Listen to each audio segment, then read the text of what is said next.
ঢাকা বিশ্ববিদ্যালয়ের সর্বশেষ নির্বাচিত ভিপি এদেশের চলমান আন্দোলনের অর্থাৎ গণতন্ত্র পুনরুদ্ধার, মানুষের ভোটাধিকার পুনরুদ্ধার এবং সংবিধানে আমাদের যে মৌলিক অধিকারগুলো আছে সেই অধিকারগুলো সুরক্ষার জন্য চলমান যে আন্দোলন চলছে সেই আন্দোলনের একজন অন্যতম রাজপথের সাহসী নেতৃত্ব এবং যিনি তরুণ প্রজন্মের কাছে অত্যন্ত সমাদৃত সেই জনাব নুরুল হক নূর সাহেব গত 7ই ডিসেম্বর রাজপথে একটা বক্তব্য দিয়েছিলেন। সেই বক্তব্য মহামান্য আদালতের দৃষ্টি আকৃষ্ট হয়েছিল। তৎপ্রেক্ষিতে গত 17ই ডিসেম্বর 2023 সনে ওনার উপর একটা রুল ইস্যু হয় এবং নূর সাহেবকে 17ই জানুয়ারি 2024 ইংরেজি তারিখে মহামান্য আদালতে উপস্থিত থাকার জন্য নির্দেশনা দেওয়া হয়।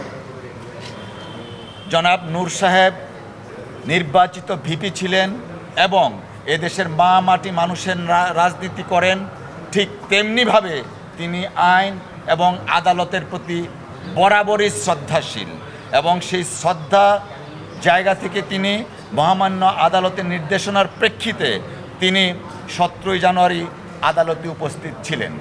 পরবর্তীতে আবারও আদালত নির্দেশনা দিয়েছিলেন 15ই ফেব্রুয়ারি ওনাকে উপস্থিত থাকার জন্য এবং ব্যাখ্যা দেওয়ার জন্য।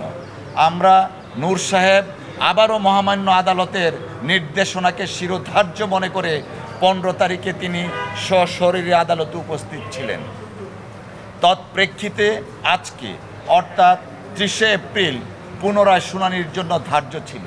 আপনারা জানেন এই মামলায় এঙ্গেজড লয়ার আছেন বাংলাদেশের সাবেক অ্যাটর্নি জেনারেল সিনিয়র অ্যাডভোকেট এজে মোহাম্মদ আলী সাহেব। তিনি বর্তমানে বিদেশে অবস্থানরত আছেন চিকিৎসার্থে।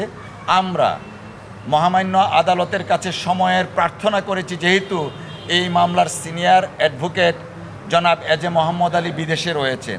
মহামান্য আদালত আমাদের প্রার্থনা মঞ্জুর করেছেন এবং আগামী 28শে মে এই মামলার পুনরায় শুনানির দিন ধার্য করেছেন এবং সেই দিনও জনাব নুরুল হক নূর সাহেবকে সশরীরে আদালতে উপস্থিত থাকার জন্য নির্দেশনা দিয়েছেন।